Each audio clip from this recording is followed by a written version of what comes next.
she's here to talk to me tonight about that work. Ariel, thank you so much for being with us.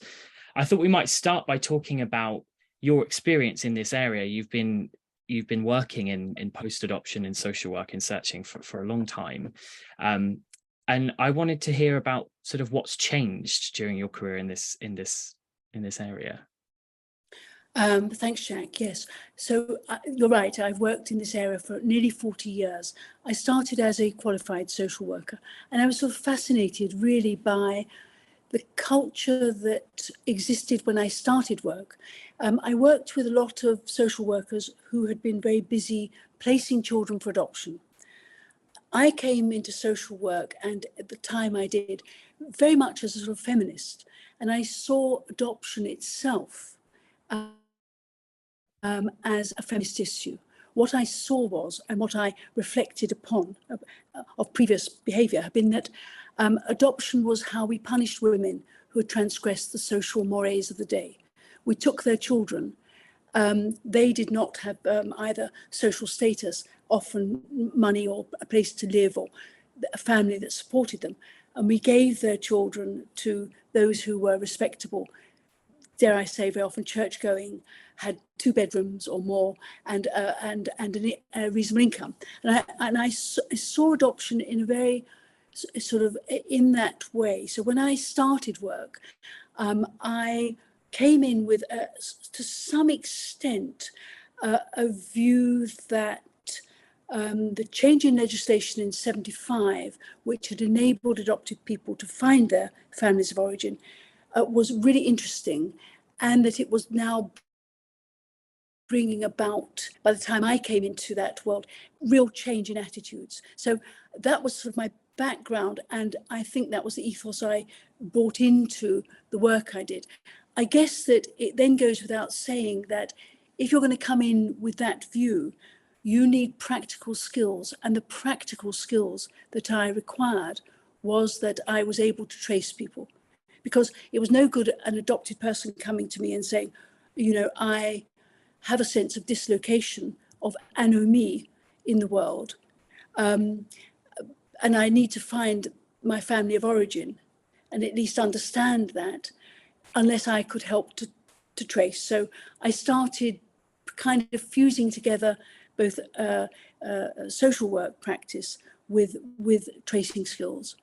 And very recently, actually, I was very struck by something that Ruby Wax said in an interview.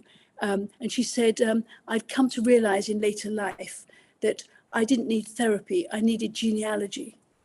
And I thought I was really struck by it. So it chimed very much with, I guess, my own work experience. And when you were developing those skills, and I mean, in developing those skills and working with those people, you're giving people a sense of identity through genealogy, right? When you began to do that, where would you go looking? How do you retrace these links between families? Well, I mean, I traditionally, of course, one is using public records. I mean, that is the obvious thing. You're using, you know, electoral rolls, and you're using information about births, marriages, and deaths. Today, those things are on computer. They weren't in those days. And often I would end up going and visiting areas and talking to neighbours and you know, anything that I could possibly do. But it also meant developing skills in other countries and learning how to search in other countries. I guess also having some instinct about social norms within certain groups. I mean, for example, a very simple example is that many women came from Ireland to England to have babies. What I grew to understand about the Irish diaspora was that they didn't own property. They didn't put their stamp on everything as the middle classes do.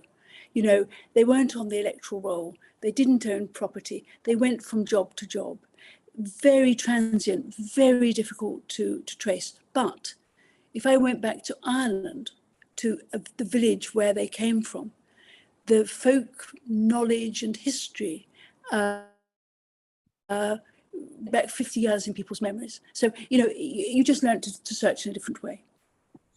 And that must have changed a lot now with the advent of mass DNA testing, right? I mean, how do you use that when there is no paper trail, when you're seeking to find people for whom, you know, there is no obvious record? Well, I think that's been for me, I mean, you know, after all these years, that's been the most exciting development in recently. So just to go back, of course, when a person came to me and said, I don't know who my father is, I have never had a name for him, very usual on adopted persons' birth certificates, or my birth mother gave entirely false information. I can't find anybody of that name with that description. Or I'm a foundling. I'm left, you know, in a railway carriage. I'm left in a parked car. I'm left on church steps. You know, the stuff of literature from Superman to Moses, you know, Heathcliff. I mean, literature is completely filled with foundlings. They're the stuff of our dreams in many ways. You know, they are the ultimate self-made person, self-created person of our times, and probably of ever.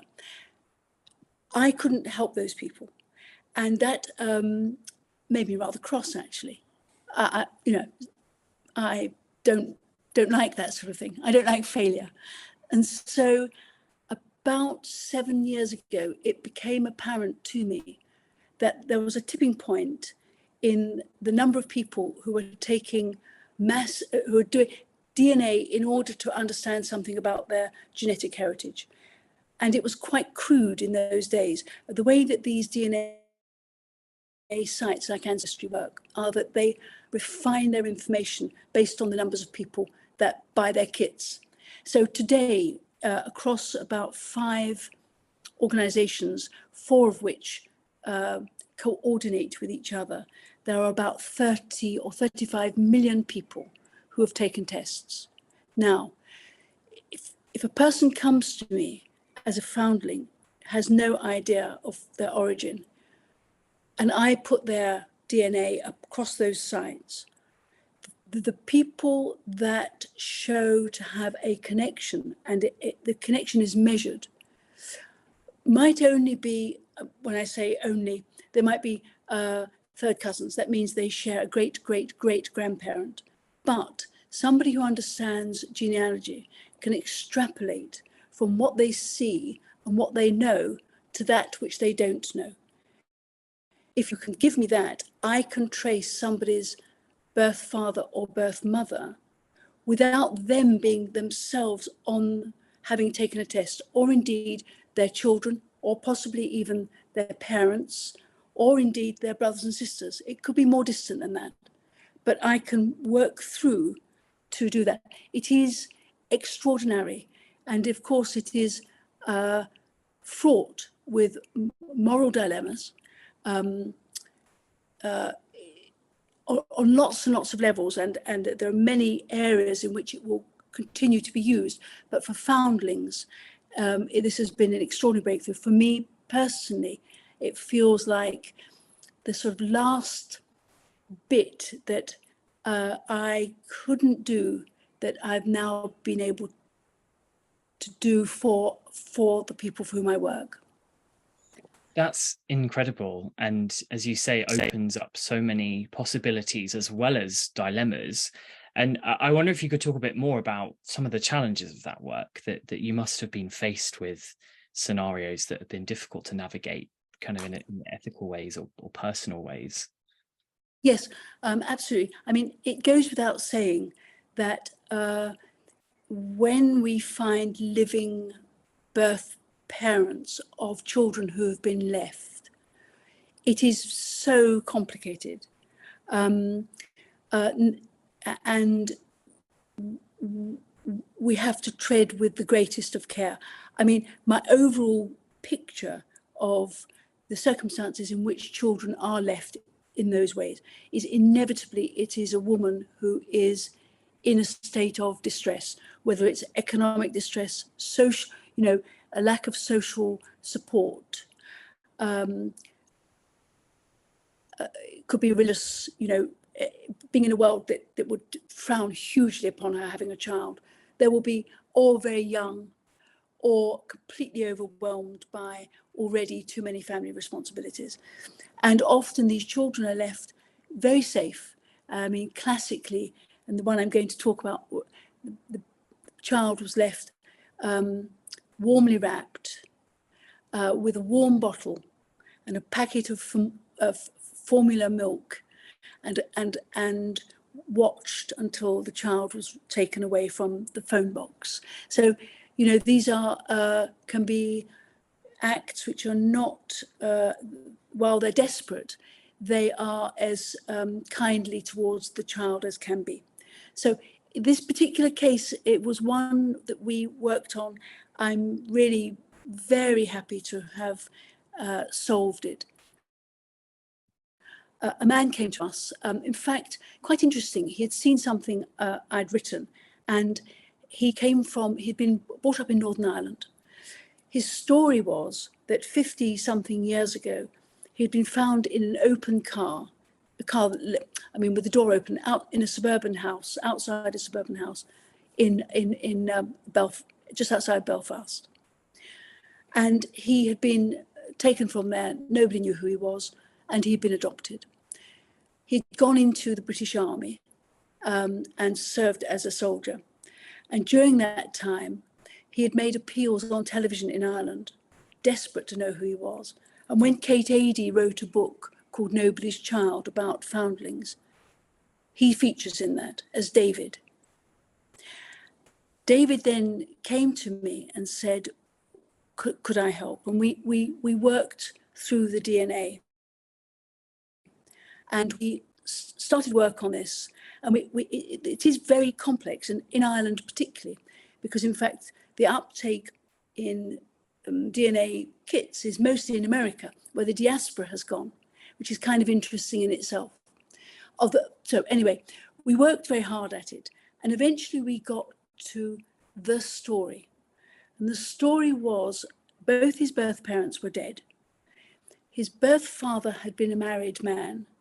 His birth mother, his long-term lover, girlfriend, whatever you want to call her, 40 years, according to the man's family, he had known this woman. 40 years. And our client, David, was a result of that relationship. So we were able to find photographs and all sorts of things.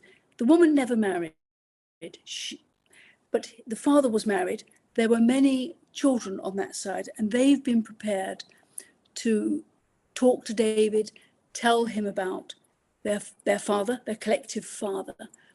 And David is very much more settled. However, something really extraordinary happened as we were coming to the end of this extraordinary search. Somebody else took a test. And that somebody else was a full sister.